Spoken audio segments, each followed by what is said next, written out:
Vamos ahora a darle la bienvenida a dos grandes compañeros que fíjese, hoy la mesa de análisis va a estar de agasajo porque tenemos a un jurista experto y a un periodista experto.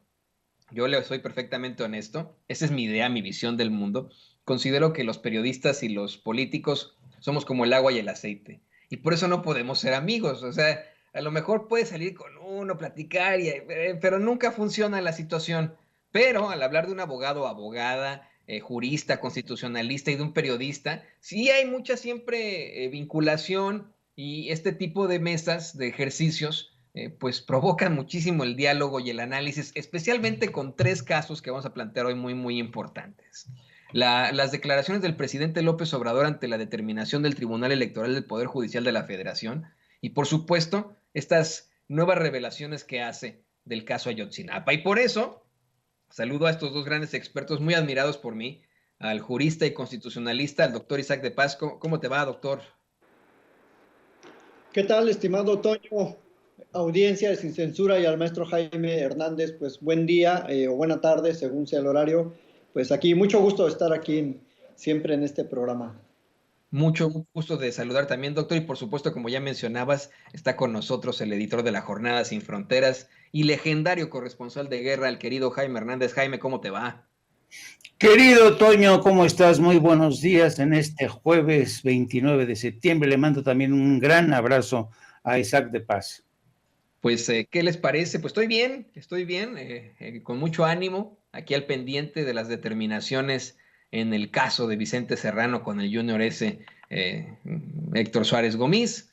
Mientras tanto, pues tenemos mucho de qué platicar. Por eso es que a la gente que se va conectando no ha visto usted a Vicente, está en estos momentos en la comparecencia, en la audiencia, junto con nuestro queridísimo César Gutiérrez Priego. Por eso es que no lo ha visto, pero si hay oportunidad, nos estaremos enlazando con él para que nos dé a conocer lo último sobre este caso. Mientras tanto, pues vamos a darle, queridos compañeros, a la mesa. Hoy llamaba mucho la atención que el presidente López Obrador, bueno, pues comentara que está satisfecho con la resolución del Tribunal Electoral del Poder Judicial de la Federación, porque dice, esto en cuanto al doctor Américo Villarreal, dice que no convenía un conflicto postelectoral, dice que bueno, que en efecto se tardaron los magistrados, pero que al final resolvieron bien, aguantaron presiones, porque evidentemente había muchos intereses de por medio, que hasta el Palero de Héctor de Mauleón, Palero en otros sexenios, obviamente, sacó documentos falsos, que hubieron campañas de desprestigio contra el doctor Villarreal, pero que al final se determinó que no había pruebas y se respetó la voluntad del pueblo de Tamaulipas. Doctor, ¿qué sigue ahora para ese pueblo de Tamaulipas que hereda una pues terrible deuda por parte de Francisco García Cabeza de Vaca? ¿Qué significa esta determinación del Tribunal Electoral del Poder Judicial de la Federación? Danos tu opinión, querido doctor Isaac de Paz. Bueno, Toño, primero, aunque a veces suene como un descontento contra las autoridades judiciales, la verdad es que en diversos casos también el Poder Judicial de la Federación, el Tribunal Electoral, suele ser objetivo, suele ser contundente. Y aquí la verdad es que no había caso, o sea, el planteamiento jurídico para toda la gente que nos sigue, que pues quiere enterarse un poco más, era que la elección tenía vicios de nulidad por distintas razones, porque participaron supuestamente personas del Servicio Público de Tamaulipas, porque supuestamente participaron personas con financiamiento ilícito, posiblemente hasta el narco, y querían en estas últimas semanas contaminar el debate jurídico con el siempre debate mediático,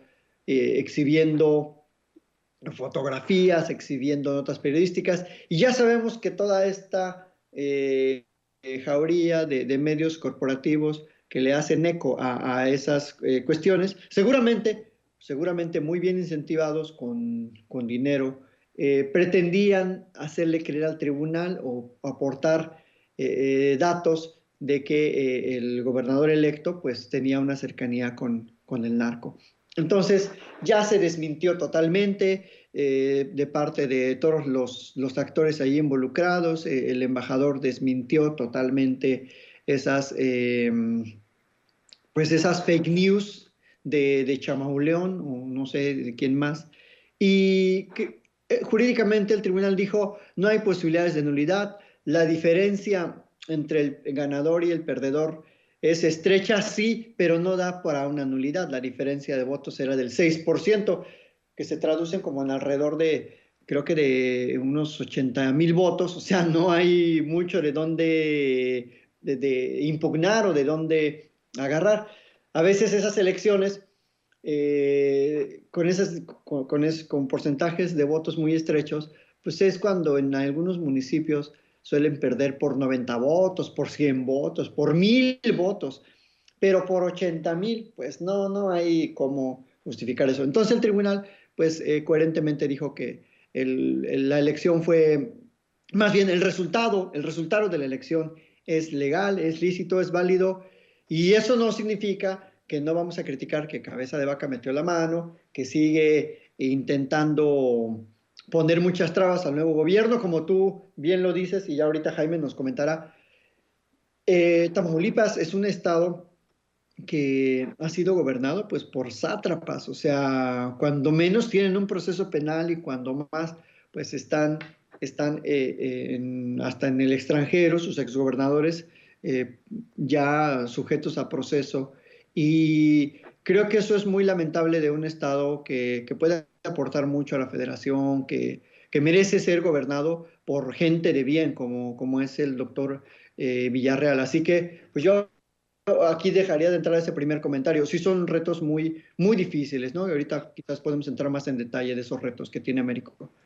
Jaime, algo que menciona el doctor es extremadamente importante. Intentaron contaminar el debate jurídico con el debate mediático. Eso es fundamental. Y ahí es donde entramos nosotros los periodistas, ¿no? A poder decir, híjole, exactamente. A lo mejor, y sucede muchas veces, que existen periodistas que en su momento fueron abogados, ¿no? Julio Hernández López, Julio Astillero, pues él, su carrera es de abogado, por ejemplo, y tantos que están por ahí, y que a lo mejor, pues bueno, pueden tener una noción de este tipo de planteamientos. Obviamente también existen en los medios de comunicación tradicionales corporativos una serie de asesores que le podrían decir a los, no sé, ¿no? A los comentaristas, a los conductores de Televisa, de TV Azteca, no, ¿sabes qué? Pues como bien plantea el doctor Isaac de Paz, no hay caso en este caso, ¿no? No va a proceder. Y aún así, querido Jaime, en los medios de comunicación corporativos le dieron un vuelo a esta información,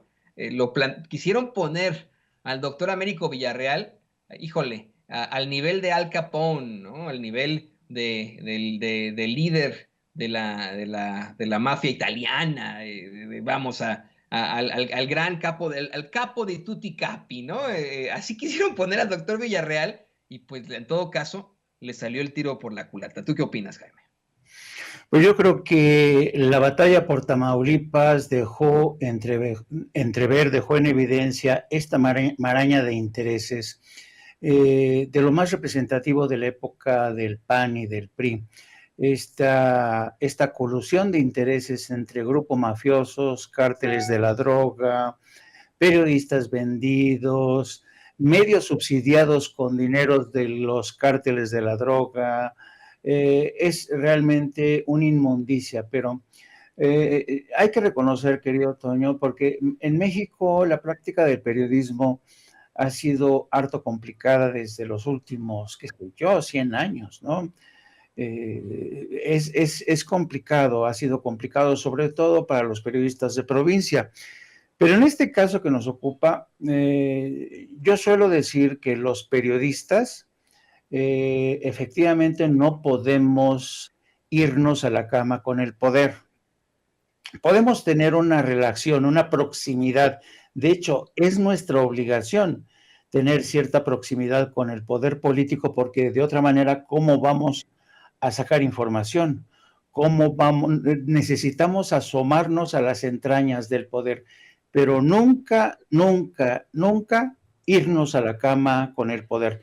tener una luna de miel, si tú quieres, pero nunca irnos a la cama con el poder. ¿Por qué?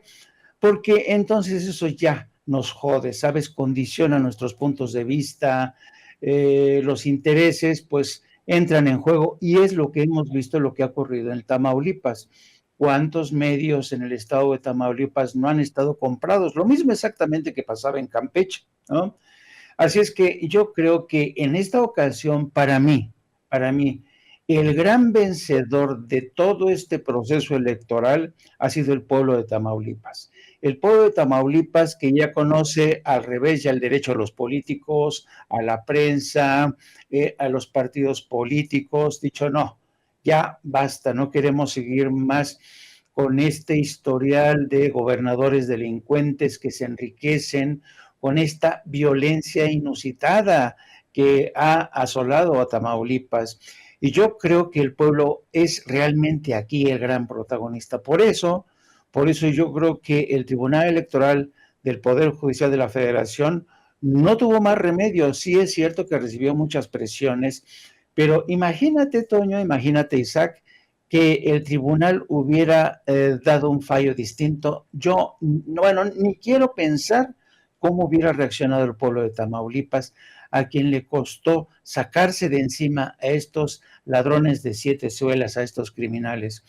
Ahora lo que sigue es ver, porque hemos visto la determinación del pueblo de Tamaulipas, ellos ya han aprendido que el pueblo pone y el pueblo quita, y vamos a ver si la larga cola de Francisco Javier Cabeza de Vaca le permite huir. Yo creo que tiene la cola tan larga, tan larga, tan larga, que le va a impedir realmente ocultarse. Por más que lo intente, tiene una cola demasiado larga. Así es que esa cola va a ser muy difícil de esconder. Hay numerosas evidencias, hay muchas investigaciones.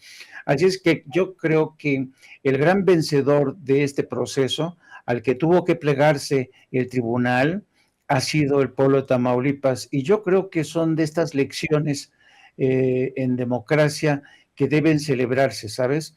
Yo francamente he conocido las historias terribles de Tamaulipas, los asesinatos, los encarcelamientos abusivos, la violencia y las mafias dentro de las cárceles, la corrupción del aparato judicial, la complicidad de Cabeza de Vaca, toda esta lista de notarios que han sido nombrados por Cabeza de Vaca, de tal suerte que yo creo, yo creo que el pueblo de Tamaulipas está viviendo un proceso harto complicado porque no es tan fácil decir que Tamaulipas ya ganó, no, y ellos lo saben muy bien, porque ellos podrán haber mandado al carajo a un gobernador del PAN y le dan la bienvenida a Américo Villarreal, pero hay que tener en cuenta, como ocurre a nivel federal, que la transición a la democracia en Tamaulipas va a ser lenta, va a ser dificultosa, pero yo creo que el pueblo de Tamaulipas ya está tan decidido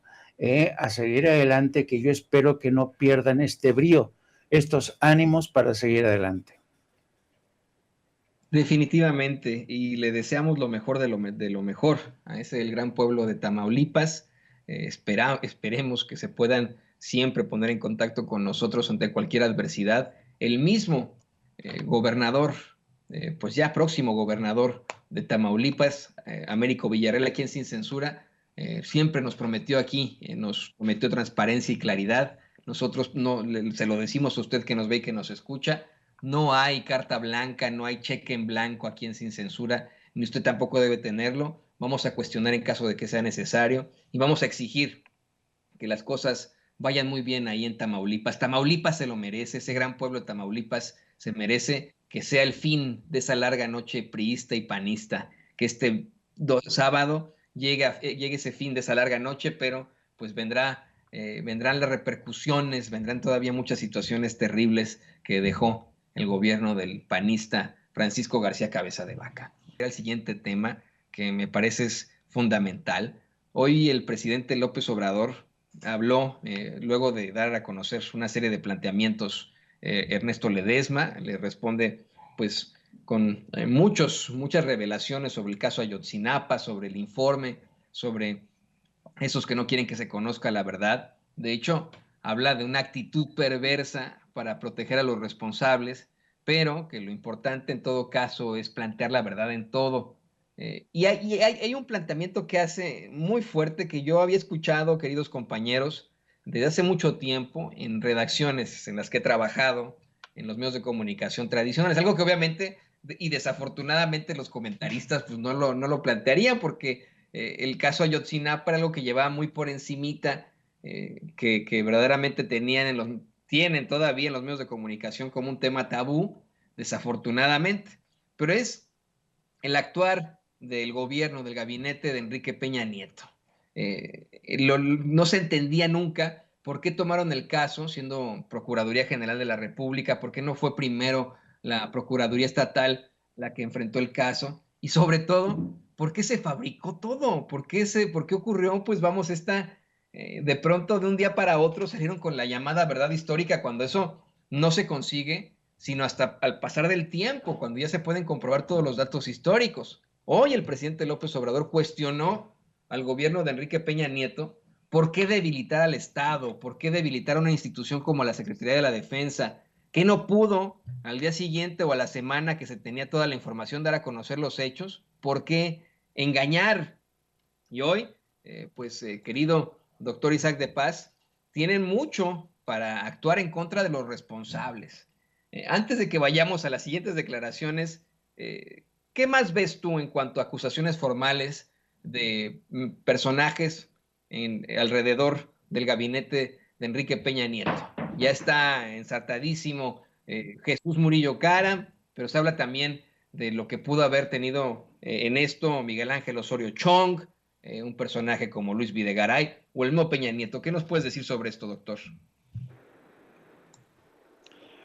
Bueno, Toño, hay que puntualizar que yo considero que hoy fue un intercambio bastante expresivo de parte del presidente con Ernesto Ledesma de Rompeviento, muy fructífero porque de entrada, y más allá del caso Ayotzinapa y su importancia, yo siempre reitero que nunca antes habíamos visto un presidente contestar de manera abierta, de manera franca, de manera muy honesta y con un dominio pues completo de un problema nacional como es este de la desaparición forzada. Yo nunca había visto eso en lo que llevo de existencia, ni a López Portillo lo vi nunca, ni a De la Madrid, ni mucho menos a Salinas, puras entrevistas a modo con periodistas que desde luego pues ni siquiera dominaban los temas y mucho menos con Cedillo, ni Fox, creo que no sé, Fox aprendió eh, español en la misma escuela que Peña Nieto aprendió inglés, entonces pues difícilmente podía expresar de manera coherente una idea. Y esto creo que sí se lo debemos agradecer al Ejecutivo porque se expone a la crítica, se expone a los cuestionamientos. Y hay dos cosas muy importantes que le cuestionó Ledesma. Sobre todo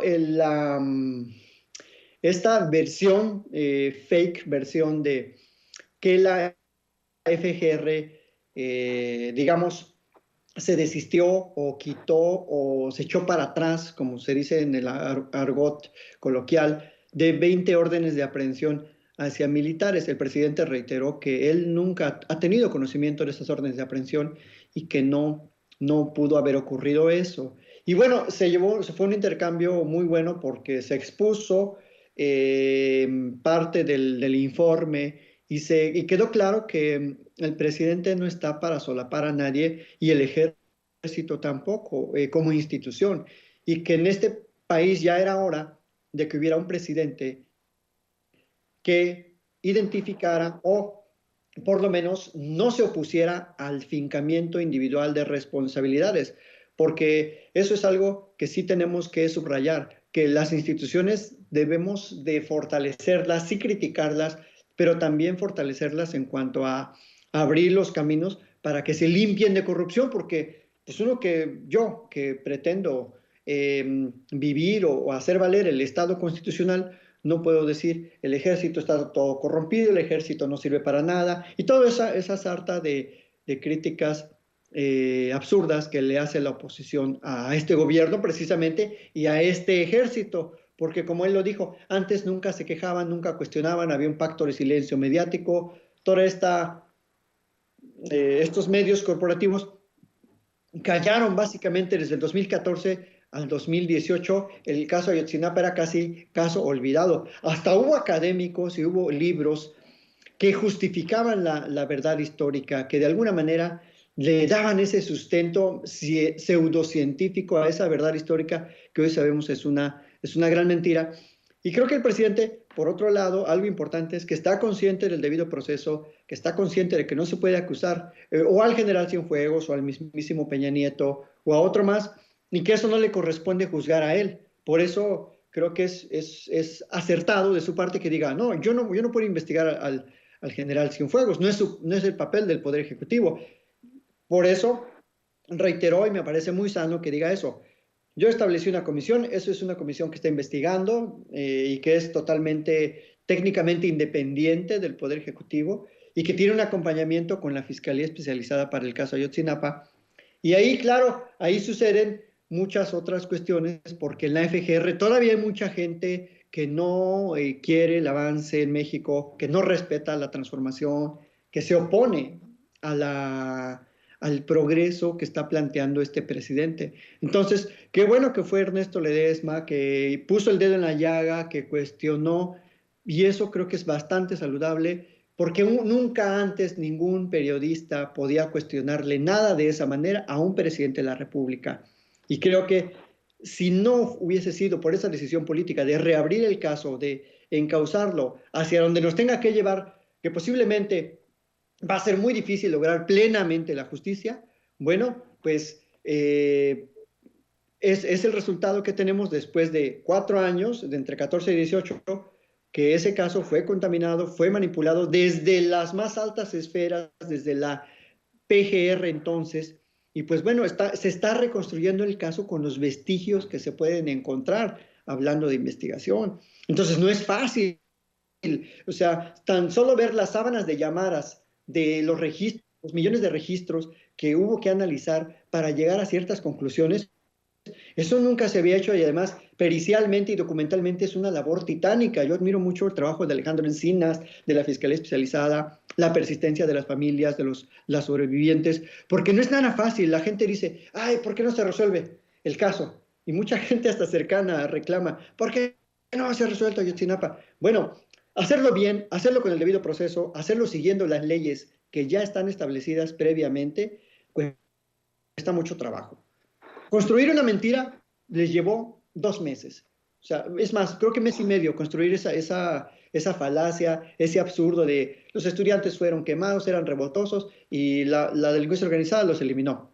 Eso les llevó 1 mes pensar con su cerebro de ratón que tienen, de ratón corrupto, porque hay ratones muy decentes.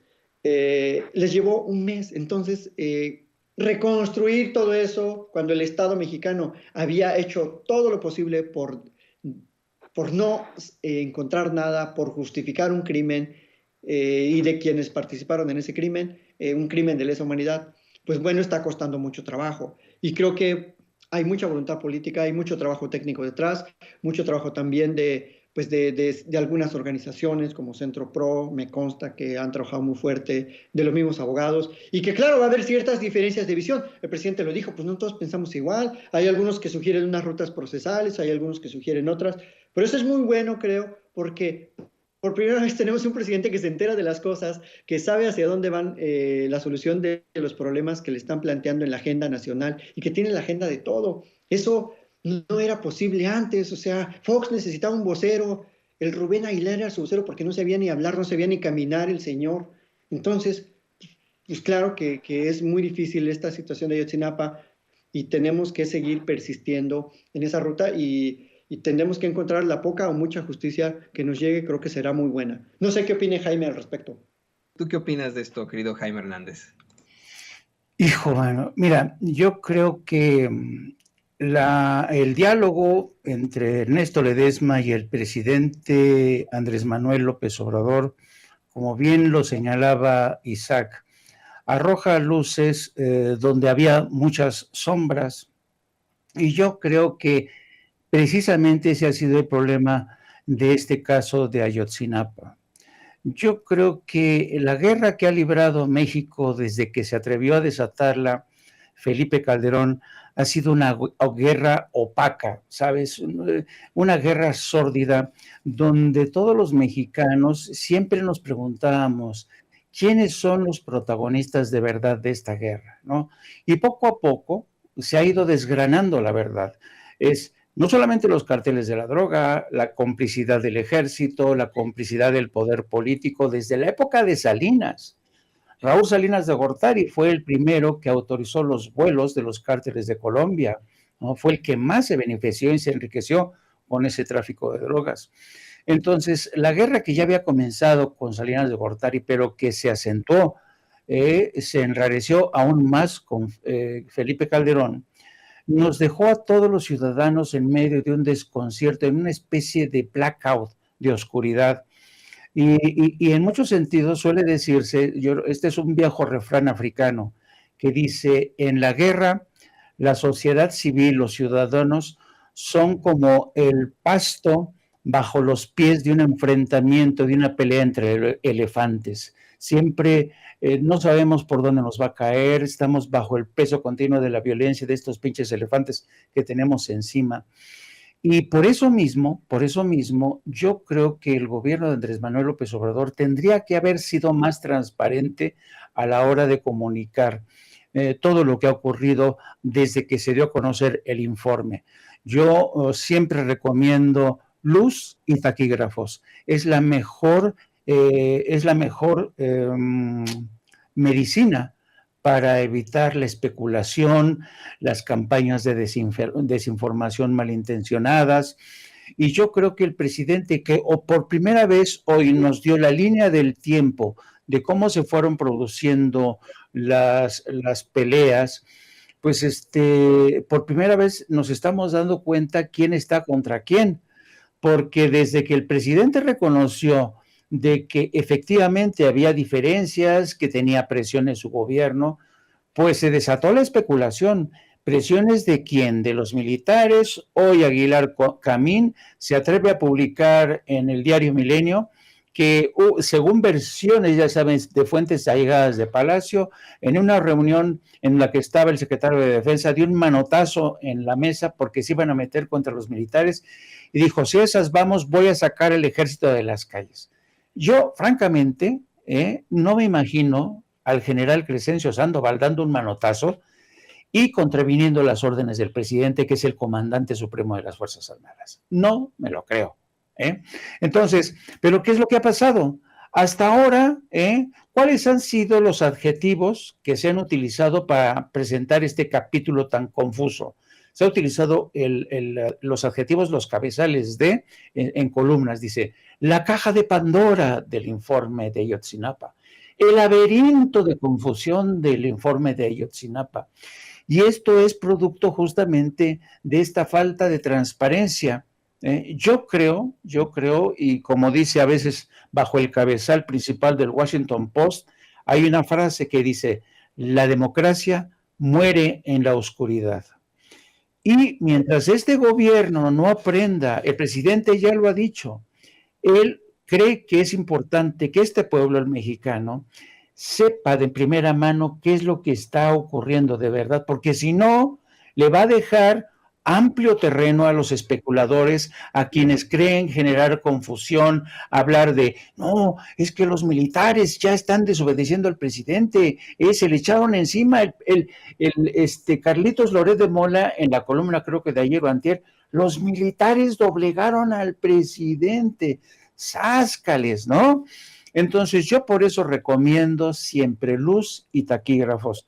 Ojalá a partir de ahora nos quede más o menos claro qué es lo que ha pasado. Y según mi interpretación, que más o menos lo logró dejar entrever el presidente, la disputa fue a raíz de este fiscal especial del caso Ayotzinapa, que no coincidió con el reporte final, se sintió marginado y renunció. Pero aquí incluso hay quienes habían especulado con el hecho de que el fiscal general Gertz Manero estaba saboteando el informe. Y en fin, son tantas las especulaciones que han surgido que incluso la gente que tenemos buena fe y ganas de creer en este gobierno, nos hemos quedado prácticamente perplejos, ¿no? Entonces ya no sabes por dónde están las cosas hasta que ahora el presidente nos hizo el favor de más o menos aclararlas. Entonces, yo recomiendo, insisto, Toño, luz y taquígrafos. Es en estos momentos en que seguimos, parece mentira, es como si todavía no hubiera acabado esta guerra.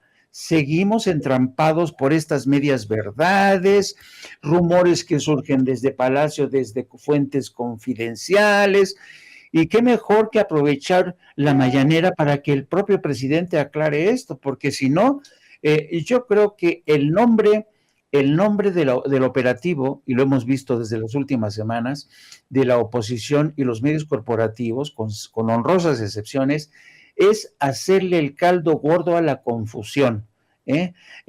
Vamos a confundir a la gente, vamos a utilizar a los columnistas, en medio de esta confusión, capaz y que nos creen que Américo Villarreal está aliado con los narcos, en medio de esta confusión, capaz y que vamos a vender la moto de que el ejército está doblegando al presidente. Vamos a aprovechar este desconcierto. Entonces, insisto, yo creo que el gobierno, después de este informe, un informe que es fundamental para esclarecer la verdad, para que los padres de los estudiantes encuentren justicia, es que hay que ser más claros, y esta es una recomendación que le hago yo al presidente y a sus colaboradores. Se lo hago sin acritud, sin acritud, se los hago con todo el entusiasmo que a mí me sigue provocando este movimiento de la cuarta generación, porque estoy convencido que el proceso de democratización tiene que ir primero con la libertad de expresión, con la verdad, la transparencia de los gobiernos, porque de otra manera vamos a seguir perdidos en esta niebla que ha traído consigo la guerra que desató Calderón. De hecho, hoy mismo el presidente López Obrador lo planteaba, decía cómo es que no hay ningún tipo de presión hacia él por parte de las Fuerzas Armadas, por parte del Ejército. Y a mí me parece, como bien mencionan ustedes dos compañeros, que definitivamente hay una situación completamente distinta a lo que ocurría en otros momentos. O sea, comparar, por ejemplo, a Jesús Murillo Caram y su verdad histórica con lo que se está dando a conocer ahora con Alejandro Encinas y con el mismo presidente López Obrador es abismal. De tener el típico político priista que hasta habla de lo cansado que está y que para salir del problema se determina una supuesta verdad histórica cuando es un hecho que acaba de ocurrir, a dar a conocer datos, al hecho de que estén enfrentando las consecuencias funcionarios, bueno, exfuncionarios públicos y militares, pues creo que hay una diferencia abismal en todo esto. Y por supuesto que no cuestiono los planteamientos de los padres y madres de Ayotzinapa. Ellos tienen todo el derecho de seguir exigiéndole al gobierno federal claridad en este caso, incluso de criticar, de hacer acusaciones pertinentes al respecto. Por supuesto que sí, entendemos su dolor. Nosotros tenemos que exigir esa luz en la oscuridad, como habla Jaime, como de la que habla Jaime. Es absolutamente necesario que busquemos esa luz en la oscuridad, y por eso, para hablar de este último tema de la conferencia de prensa mañana, pues vamos, de esta mesa de análisis, de un tema que se da en la conferencia de prensa mañana, era una revelación que hace el presidente López Obrador. El presidente mencionó que se le cuestiona mucho por qué no enfrenta las consecuencias del caso Ayotzinapa Enrique Peña Nieto. Y que su respuesta es que pues Jesús Murillo Caram tiene que hablar, tiene que decir si le dieron instrucciones, porque en el documento no aparece como responsable Peña Nieto, sino Murillo Caram. Y a pesar de que Ernesto Ledesma le reprocha que, bueno, pues pareciera que en todo caso no se puede hablar del general Salvador Cienfuegos, el presidente sí habla de Salvador Cienfuegos, del exsecretario de la Defensa. Le aclara que en todo caso, en lo general, este es un asunto no es un asunto de un militar, sino de un civil. Dice, a ver, y de todas formas, el que detenta el cargo de comandante supremo de las Fuerzas Armadas es el presidente de la República. Así lo planteó el presidente López Obrador. De hecho, hace un comparativo con pues vamos, la actitud y la directriz que dio Gustavo Díaz Ordaz como jefe supremo de las Fuerzas Armadas, como comandante supremo de las Fuerzas Armadas, durante la masacre de estudiantes en 1968. ¿Tú qué opinas, doctor Isaac Paz? Bueno, Toño, fíjate que es importante siempre reiterar que este presidente no pretende ninguna venganza política, ni ninguna vendetta, ni una faramalla de voy a meter a la cárcel a Peña Nieto, como muchos pretendían con sus faramallas de, por ejemplo, el tal Canalla, que por cierto, quién sabe dónde anda, en qué agujero negro del espacio sideral estará el famoso Canalla. El presidente dice, bueno, tiene que haber elementos objetivos, tiene que haber un señalamiento, evidencias, porque pues es un presidente respetuoso del derecho de defensa de las personas y no por quedar bien con mucha gente que posiblemente hasta le reclamamos que no hay, queremos ver a un expresidente en la cárcel. Pues no se trata de eso, de lo que queramos, se trata de que haya elementos objetivos para acusarlo. Y si Murillo Karam o alguno de los otros implicados en ese caso arroja, aporta elementos o datos que lleven a comprobar la participación de Enrique Peña Nieto por una acción concertada o por una omisión concertada o que se le informó y tuvo conocimiento y no se enteró, bueno, pues entonces se tendrá que actuar y no lo va a hacer el presidente, sería la fiscalía. Entonces, creo que es algo que no le corresponde al presidente y que en todo caso tiene que provenir de fuentes y datos confiables para no incurrir en esto que ellos les gusta llamar que las persecuciones políticas, porque todo el mundo se hace la víctima, todo el mundo... Eso fue lo que dijo Murillo Karam en su momento de detención. Dijo, esto es político, ok, ya me entrego. Pues no, señor, es jurídico, usted tiene una responsabilidad y usted tiene que responder y además usted ya lo reconoció que era el responsable. Entonces, creo que sí es muy prudente el presidente en decir, bueno, pues si hay elementos, que se investigue, que se le señale y en todo caso que se judicialice lo que haya que judicializarse, pero menos no, porque creo que es un gran riesgo cuando un presidente actúa de manera visceral o de manera, pues nada más incentivado por la ganancia política, como muchos lo han hecho, así como Peña Nieto metió a la cárcel a Bester Gordillo y a otros en el pasado, que al último ni les compraban nada, los dejaban salir y quedaban hasta con su honorabilidad intacta. Entonces, yo creo que es mejor ir a paso firme, que sea paso lento. Claro, eso no gusta mucho, pero es mejor, yo pienso que es mejor porque ni se usan facciosamente las instituciones, ni se debilitan y todo tiene que encontrar un camino de qué es lo que realmente pasó. Entonces, esa es mi opinión, Toño.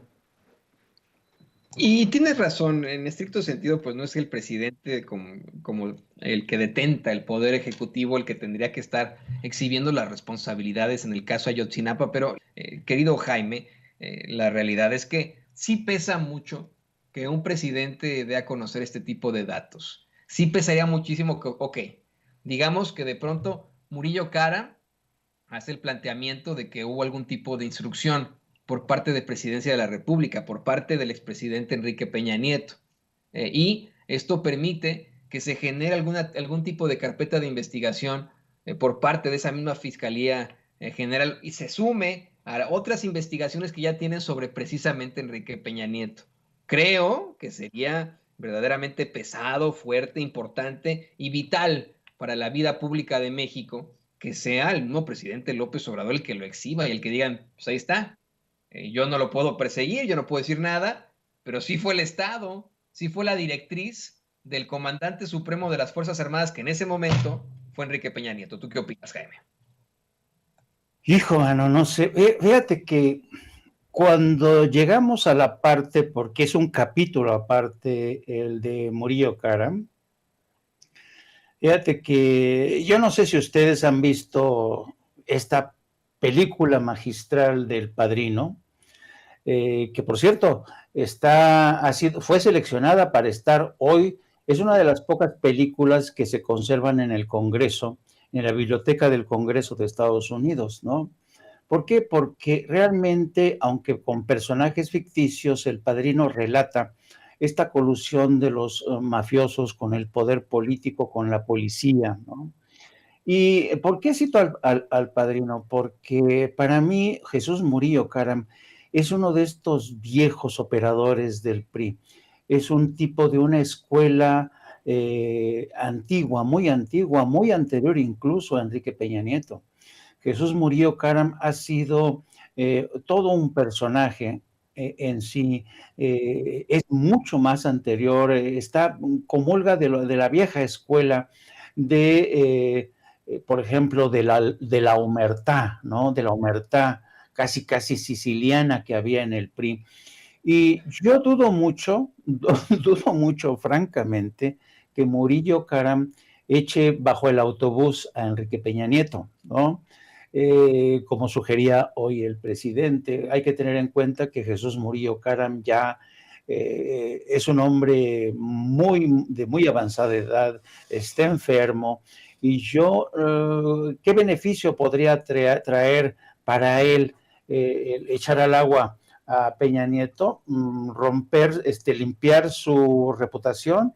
No sé si a él, con este historial que tiene Jesús Murillo Caram, que es leal a sus amigos, leal al partido, es otra escuela. Jesús Murillo Caram es un hombre con muchos vínculos con ese poder y ese viejo poder priista. Así es que yo lo veo francamente, dudo mucho que Murillo Caram vaya a hacer esta medida. Yo recuerdo que en El Padrino hay uno de los miembros de la familia que está encarcelado, que está dispuesto a cantar, después lo convence el FBI, pero resulta ser que llega el señor de la mafia, lleva con su hermano que lo traen desde Sicilia y lo presentan en el juicio, y entonces se lo piensa y termina suicidándose, ¿no? Para no echar bajo el autobús al capo de Tutti la Mafia. Frank Entonces, Pentangeli le decían, Cinco Ángeles, Frank Cinco Ángeles, Frank Pentangeli, me encanta. Yo, mira, además de ser fanático de las películas, he leído a Mario Puzo tantas veces, leo y releo El Padrino, porque eso es como no lo he releído como un par de veces, pero una de las novelas que más me gustan, no al nivel del ingenioso Hidalgo Don Quijote de la Mancha o Cien Años de Soledad, pero me gusta mucho leer a Mario Puzo. De hecho, yo le recomiendo al público consentidor que lea la obra, porque tiene muchos más datos, se da a conocer por qué hasta el mismo Vito Corleone le tenía miedo a Luca Brasi, por ejemplo, ¿no? Hace una cosa terrible, ¿no? Pero que a mí me recuerda mucho a los panistas, y perdón por interrumpirte, Jaime, pero me gusta mucho. No, es que es eso, ¿no? Yo también recomiendo las lecturas de Mario Puzo, porque es eso, es la vieja escuela, ¿sabes? Es la forma de entender la vieja lealtad partidista. De ahí surge el concepto de la partidocracia, ¿no? Entonces, yo creo que en cualquier caso, para los periodistas de hoy, para la sociedad de hoy, resulta difícil entender esto, ¿no? Pero yo creo y el propio López Obrador sabe muy bien, conoce muy bien a estos viejos políticos que son unos zorros. Entonces le preguntan, ¿por qué no está incluido ahí Enrique Peña Nieto? ¿Por qué no está incluido el general Cienfuegos? Y como Epigmenio Ibarra también lo ha dicho, y yo también lo digo, a mí se me hace imposible, Toño, Isaac, que el general Cienfuegos no estuviera enterado. Es imposible, ¿no? Pero ¿se atreverá Murillo Caram a echarlos por delante? Yo francamente no lo sé, pero si realmente queremos rendición de cuentas, si queremos realmente llegar a la verdad, pues tendría que pasar eso. Pero en un mundo ideal tendría que pasar eso, pero nunca hemos vivido en un mundo ideal, querido Toño, querido Isaac. Pero apostémosle a ese mundo ideal, queridos compañeros, querido Jaime, querido Isaac.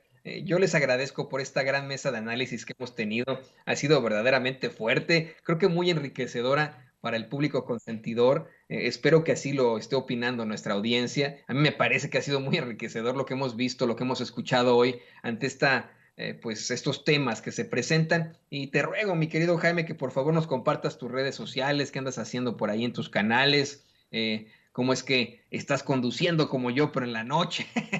Ya somos compañeros de conducción, de Sin Censura. Compártenos tus redes sociales, querido Jaime Hernández. Muchas gracias, querido Toño, como siempre, y un honor, como siempre, estar con el querido Isaac en esta mesa de debate. Yo respeto mucho a Isaac, porque como bien dices tú, es un gran abogado constitucionalista. Les pido, por favor, que me sigan a través también de mi propio canal en No Apto para Cínicos. Transmitimos todos los días a partir de las 14 horas, de las 14 a las 16 horas. También me pueden seguir a través de mis redes sociales, @Jaime Journo, es Journo o Journo, que viene del inglés journalism o periodista. Perdón por esa pedantería de Journo, pero para que me identifiquen. Y también les pido que nos sigan a través de nuestra sección de La Jornada Sin Fronteras, del gran periódico La Jornada. Un placer, caballeros, y hasta la próxima. Pero no te equivocas porque está en inglés, en alemán, en italiano. En alemán es journalist, en italiano es jornalista, en inglés journalist, ¿no? Entonces, pues no te equivoques, bueno, que le pongas giorno así porque así lo pones junto, mi querido Jaime, ¿no? Esa es la realidad del periodista. Y pues también le quiero agradecer al doctor Isaac de Paz, jurista y constitucionalista, por este espacio. Por favor, doctor, compártenos tus redes sociales. Bueno, me pueden seguir en Twitter, @Isaac de Paz, con K, @Isaac de Paz en Twitter, y bueno, en mi canal de YouTube, Isaac de Paz González. Y gracias a Jaime, yo también le admiro mucho. Él, pues, es un referente del periodismo en La Jornada. Y bueno, pues gracias a ti, Toño, al espacio. Suerte para Vicente en la audiencia de hoy. Y bueno, un saludo a todo el equipo de Sin Censura. Muchas gracias. Gracias a ustedes, queridos compañeros. Hoy tiene usted al jurista y constitucionalista doctor Isaac de Paz González y el editor de La Jornada Sin Fronteras y legendario, reconocidísimo corresponsal de guerra, Jaime Hernández, aquí en Sin Censura, en donde hablamos hasta de Frank Pentangeli, ahí en la historia, en la obra de Mario Puzo.